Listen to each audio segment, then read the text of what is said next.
Back to और channel friends, मैं सबका अपने चैनल स्टॉक्स फॉर लाइफ पे बहुत स्वागत करता हूँ। दोस्तों, ये फिल फैमिली डे फिल्म बस आज 26 सितंबर रही बात भारतीय शेयर बाजार की। रिकॉर्ड पे रिकॉर्ड हमें देखने को मिल रहा है। फाइनली दोस्तों, निफ्टी ने 26,000 के ऊपर क्लोजिंग दे दी है, जो अपने आप में ही बहुत बड़ी बात है। बट बहुत लोग कमेंट बॉक्स में पूछेंगे कि वेट सर, निफ्टी पिछले कुछ समय से भागा, सेंसेक्स भागा, बैंक निफ्टी भाग रहा है, बट पोर्टफोलियो लास्ट एक आध सप्ताह से परफॉर्म नहीं कर रहा है। उसका आंसर दोस्तों आपको इसी वीडियो में मिलने वाली है। और सबसे इम्पोर्टेंट प्रश्न, बाजार कहाँ तक जाएगा, टॉप कहाँ बनेगा। दोस्तों, मैं आपको हमेशा बताता हूँ कि टॉप और बॉटम इसकी तलाश कभी ना करें, लेकिन एक चीज़ अपने ऊपर ना काबू रखें, तेज़ी से उत्तेजित नहीं और मंदी से डिप्रेस नहीं। मैंने आपको बात हमेशा बताई है, लेकिन दोस्तों बाजार का कुछ नियम होता है, कुछ डेटा होता है, कुछ डिसिप्लिन होता है, जिसको हम लोग को अंदर से चेक करना है। बिकॉज बाजार को ना आप गिरा सकते हैं ना भगा सकते हैं। बाजार को जो करना है उसको करने दीजिए, लेकिन इसी बीच में हमें क्या करना है ना, ये सबसे इम्पोर्टेंट है। बिकॉज कुछ डेटास ऐसे हैं जो अपने आप में सोचने पे मजबूर हमें कर देने वाले हैं। चैनल फर्स्ट टाइम होंगे, सब्सक्राइब कर सकते हैं इस तरह की क्वालिटी कंटेंट को सबसे पहले एक्सेस करने के लिए। Now without delaying any for time, let's begin. बात की जाए निफ्टी 50 की, 26,216 के आसपास क्लोजिंग देखने को मिल रही है।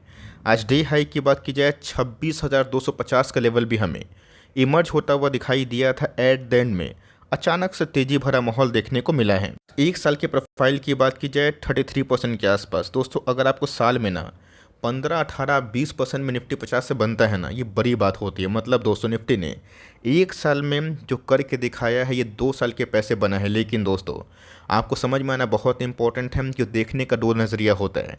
आज से 1.5 साल पहले दोस्तों बुल मार्केट को 1.5 साल होते हुए देखने को मिल रहे हैं। 1.5 साल पहले लोग एक ही कमेंट कर रहे थे कि सर बाज़ार को ना हम लोग गलत वे से आंक रहे हैं, इससे अच्छा एफडी है, पैसे बन ही नहीं रहे हैं। बिकॉज उस समय ना बैंक निफ्टी भाग रहा था, ना निफ्टी भाग रहा था, ना मिड कैप स्मॉल कैप।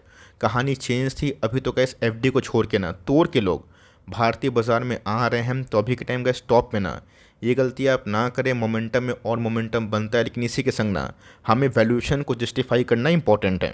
बात 5 ईयर्स की, तो 5 ईयर्स में गैस निफ्टी ने हिस्टोरिक 127% के आसपास पैसे बना के दिए। एक समय ऐसा था कि बहुत ही डल फेज था। निफ्टी 15,200 के आसपास भी हुआ था, 18,500 गिर के। बट अभी के टाइम दोस्तों उस लेवल से निफ्टी में तकरीबन 10,000 पॉइंट से ऊपर रिकवरी देखने को मिली। सो मैं ऑप्टिमिस्टिक हूँ। हमेशा आपको पता है, मैंने कैसे हमेशा बाजार को लेके जो कमेंट्री जब से चैनल खोली है दी है, आपको अच्छे से पता है, भली भांति आप जानते हैं। लेकिन दोस्तों, एक रियलिस्टिक व्यू पे चलना बहुत इंपॉर्टेंट है। पिछले कुछ समय से मिड कैप स्मॉल कैप में वो रैली विटनेस होते हुए देखने को नहीं मिल रही। बट निफ्टी क्यों भाग रहे हैं ना, वही जानना बहुत इंपॉर्टेंट है। बिकॉज उसके जाने बिना हम लोग सही प्लान नहीं कर सकते। लग रहा है कि बाजार भाग गया तो मैं वीडियो लेके आ रहा हूँ, ऐसा कुछ नहीं दोस्तों।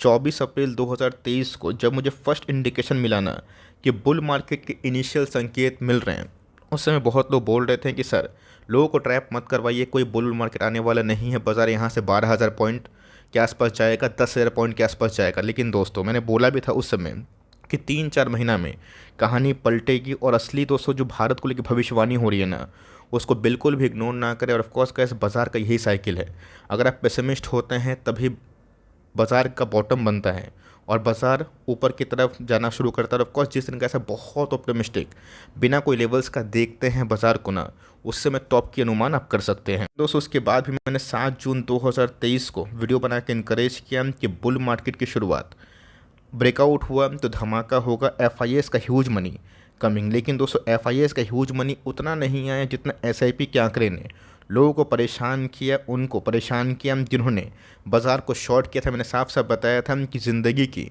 सबसे बड़ी गलती होगी अगर बेचा तो बुल रन शुरुआत। ये दोस्तों सबसे इंपॉर्टेंट है। और उस समय बहुत लोगों ने नेगेटिव कमेंट्स किए थे।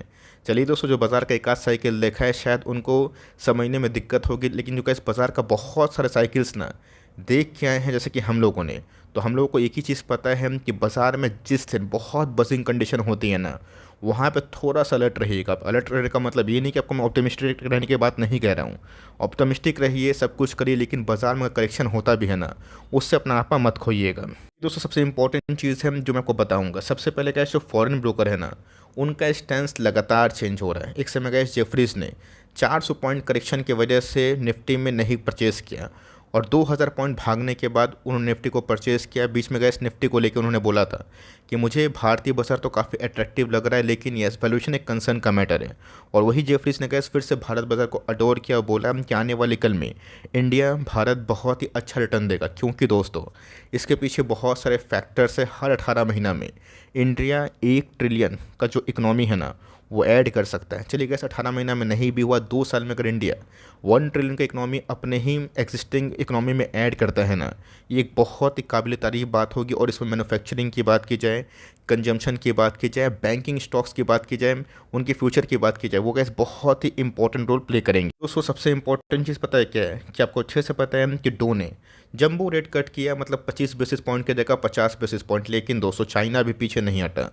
चाइना का दोस्तों सडन जो आपको पता है क्या हुआ, स्टिमुलस जो उन्होंने मार्केट में प्रोवाइड किया, फ्री मनी प्रोवाइड किया, इससे क्या हो रहा है दोस्तों कि चाइना का बाज़ार थोड़ा बड़ा अट्रैक्टिव होकर ना संभलता हुआ देखने को मिल रहा है। लेकिन दोस्तों इंडिया अभी भी चाइना को ओवरटेक करके ऐसे टॉप जो इमर्जिंग मार्केट है ना उसका टॉप कंटेंडर बना हुआ है। और ऐसा मेरा नहीं दोस्तों, ऐसा मॉर्गन स्टैनली का मानना है। मतलब इंडियन का बाज़ार, इंडियन भारतीय बाज़ार बहुत ही अट्रैक्टिव अभी भी है। लेकिन यस वैल्यूएशन को लेके दोस्तों जो कंसर्न लोग पैदा कर रहे हैं ना उसमें कितनी सच्चाई है, चलिए उसको एक बार देखिए बिना प्री जजमेंट करना सही नहीं होगा। सबसे पहले गाइस बात की जाए बोरोइंग की, मतलब बोरोइंग प्लान्स की। आप सबको अच्छे से पता है कि लोगों को अगर लोन सस्ता मिलता है तो इकोनॉमी में वो खर्च करते हैं, लोन लेते हैं और ऑफ कोर्स बिजनेस को एक्सपेंड करते हैं। यूएस ने कैसे अपना काम कर दिया, अब बारी है आरबीआई की। आरबीआई की बात की जाए, अगर रेपो रेट में कटौती होगी तो कैसे बाजार की रैली ना एंटिसिपेट कर ही रही है कि भैया बहुत हो गया, अब रेपो रेट को कट करो, बिकॉज भारतीय इकोनॉमी को उसको ज़रूरत है। लेकिन दोस्तों यहाँ पे आरबीआई उसको लेके ना कोई डोविश कमेंट्री नहीं दे रहा है। लेकिन जो प्राइस एक्शन भारतीय बाजार में इमर्ज हो रहा है उस हिसाब से तो गैस लगता है कि अक्टूबर के महीने में एक रेट कट की संभावना भारत बाजार में हो जाए। ऐसा नहीं दोस्तों कि हमारा मार्केट ही भाग रहा है।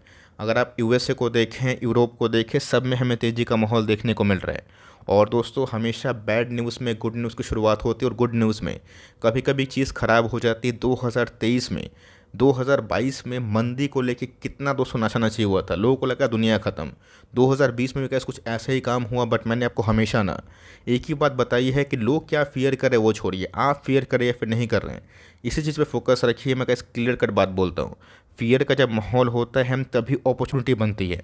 और जब ग्रीड दोस्तों बाजार में दस्तक देता है ना तो वहाँ पे ना फियर ऑफ मिसिंग आउट सबसे बड़ा एक लैग होता है, जिसको हमें समय रहते हैं ना कंट्रोल करने की आवश्यकता पड़ जाती है। दोस्तों इंडिया का फोरकास्ट पिछले कुछ समय से मूडीज़ हो, जेफरीज हो, सबके तरफ से ना बढ़ता हुआ देखने को मिल रहा है। एक तो गैस इंडिया का बाज़ार काफ़ी तेज़ भाग रहा है, उसमें गैस मूडीज़ की बात की जाए उनको ऐसा लगता है कि इंडिया 7.1% के आसपास जो फोरकास्ट जो जीडीपी है उसको कंफर्टेबली ब्रीच करेगा 2025 में। यहाँ करे थोड़े बहुत कम होंगे, रीज़न भी साफ है, इन्फ्लेशन को लेके भी गैस उनकी जो कमेंट्री है ना काफ़ी पॉजिटिव है। इन्फ्लेशन की बात की जाए तो जी हाँ गैस 2023, 24, 25, 26 इस अकॉर्डिंग अगर आप देखें तो सीपीआई डेटा 205.7% था, जो गैस 24 में 4.7% होने की उम्मीद है, 25 में 4.5 और 26 की बात की जाए 4.1। और इंडिया का इस हर एक लेवल्स में ना दूसरे यूरोपियन मार्केट से, यूएस के बाज़ार से और ऑफकोर्स चीन के बाज़ार से काफ़ी रोबस्ट वे से ग्रो करने की उम्मीद रख रहा है।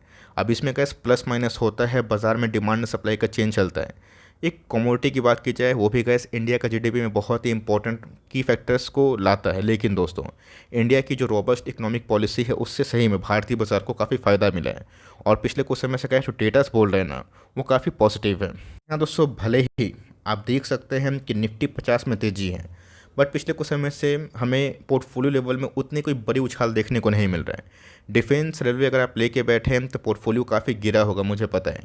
और कोई ऐसा mid cap small cap top पे लिए हैं जिनके वैल्यूएशंस बहुत ही अट्रैक्टिव नहीं है और जिनके अंदर दोस्तों कुछ ज़्यादा ही प्राइस एक्शन हमें देखने को मिल रहा है, वहाँ पे लोग काफ़ी फंसा हुआ फील कर रहे हैं। लेकिन दोस्तों मैं आपको बताऊंगा कि निफ्टी 50 और बैंक निफ्टी क्यों भाग रहा है और इसका भागना क्यों इंडेक्स लेवल के लिए बहुत ही अच्छी बात होती है बट पोर्टफोलियो लेवल के लिए बिल्कुल भी अच्छी बात नहीं होती। पहले अगर समझिए कि जो लोग बबल बोल रहे हैं निफ्टी 50 को ना उनको समझना बहुत इंपॉर्टेंट है कि दूसरे इंडेक्स की बात की जाए, चाहे वो मिड कैप हो जो कि 30-35 के पी में चल रहा है, स्मॉल कैप की बात की जाए 35-40 के पी में चल रहा है, निफ्टी कैस अभी भी 24 के पी में चल रहा है। मतलब जब निफ्टी 20,000 था उस समय भी गैस वैल्यूएशन उसी लेवल के थे और निफ्टी 26,000 के होने के बावजूद भी ना निफ्टी के वैल्यूएशन उसी लेवल पे चल रहे हैं। क्यों होता है? ऑफकोर्स बहुत सारी कंपनीज के ईपीएस बढ़ते हैं, तो आप देख सकते हैं कि निफ्टी का जब 20,000 के आसपास था तभी भी गैस 24 का पी इमर्ज हुआ था, और जब गैस निफ्टी 26,000 के आसपास है ना, तभी भी 24 का पी इमर्ज होता हुआ देखने को मिल रहा है। और इसी बीच में निफ्टी लगातार ऊपर की तरफ भागता हुआ देखने को मिल रहा है। तो ऐसा क्यों होता है?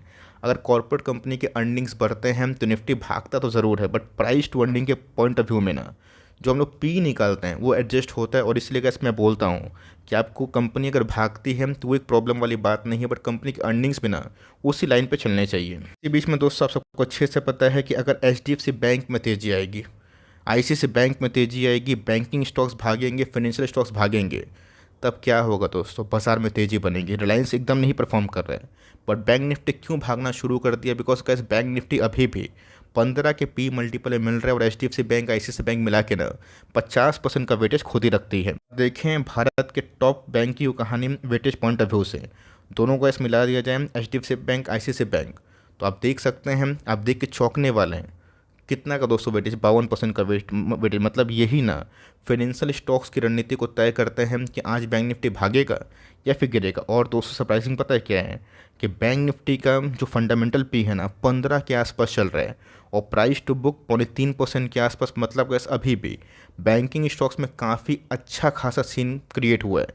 और इवन गैस एनबीएफसी भी ना बहुत ही बार्गेनिंग प्राइस दे रहे हैं, और फिनेंशियल्स का वेटेज निफ्टी में सबसे ज़्यादा है, सेंसेक्स में सबसे ज़्यादा है। अगर उन सब में तेज़ी होगी तो आप उसको रोक नहीं पाएंगे, लेकिन यस, उसमें क्या होता है कि इंडेक्स भागता है, बट हमारा पोर्टफोलियो उस लेवल पे परफॉर्म नहीं करता। अगर आप बैंकिंग में बुलिश है पोस्ट ट्रेड कर, तो मेरा ऐसा मानना है कि उसको कंटिन्यू करें। लेकिन दूसरे स्टॉक्स जो अपने वैल्यूएशन से काफ़ी ऊपर चल रहे हैं ना, उसमें काफ़ी अलर्ट रहने की संभावना है। तो बात की जाए भारत की 2032 तक, आप देख सकते हैं कि इंडिया थर्ड लार्जेस्ट इकोनॉमी 2030 तक बनने की संभावना है। लेकिन 2032 तक ना यहाँ करे 10 ट्रिलियन के आसपास पहुँच सकते हैं अकॉर्डिंग टू आईडीबीआई कैपिटल।